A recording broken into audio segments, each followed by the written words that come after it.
తాజాగా స్టార్ మా నుంచి ఒక ప్రోమో విడుదలైంది. ఆ ప్రోమోని గాని మనం ఒకసారి చూసుకున్నట్లయితే మనందరం ఎంతగానో ఎదురు చూస్తున్న వీకెండ్ రాకనే వచ్చేసింది. ఇంక ఈ వారం 13వ వారంలో ఎలిమినేషన్ ప్రాసెస్ అయితే డబుల్ ఎలిమినేషన్ ఉండబోతుంది బిగ్ బాస్ హౌస్‌లో.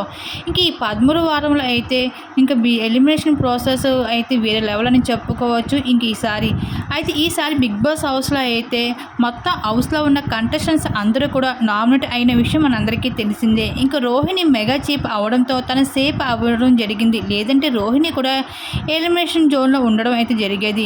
ఇంక ఈ వారం హౌస్లో అయితే డబుల్ ఎలిమినేషన్ ఉండడంతో హౌస్ నుంచి ఇద్దరు ఇంటి సభ్యులు ఎలిమినేట్ అయ్యి బిగ్ బాస్ హౌస్లో తమ ప్రయాణం ముగించుకొని బయటికి వెళ్ళిపోవడం జరుగుతుంది.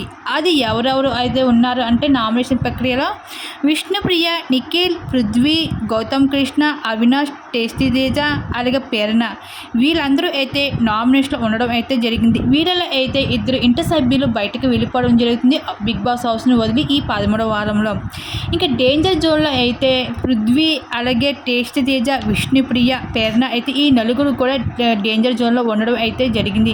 ఈ నలుగురిలో అయితే ఇద్దరు ఇంటి సభ్యులు అయితే బయటకు వెళ్ళిపోవడం జరుగుతుంది ఈ వారంలో తప్పకుండా. మరి లీయెస్ట్ ఓటింగ్ ప్రకారం చూసుకుంటే పృథ్వీకి అలాగే టేస్టీ తేజకి అయితే ఎక్కువగా లీయెస్ట్ ఓటింగ్ ఉండడం జరిగింది. అయితే మరి పృథ్వీ అలాగే టేస్టీ తేజ వీళ్ళిద్దరిలో మరి ఇద్దరులోని ఎవరు ఇంటి సభ్యులు బయటకు వెళ్తారా అని మీకు ఎవరు అనిపిస్తుందో మీ అభిప్రాయం తప్పకుండా కామెంట్స్లో షేర్ చేసుకోండి.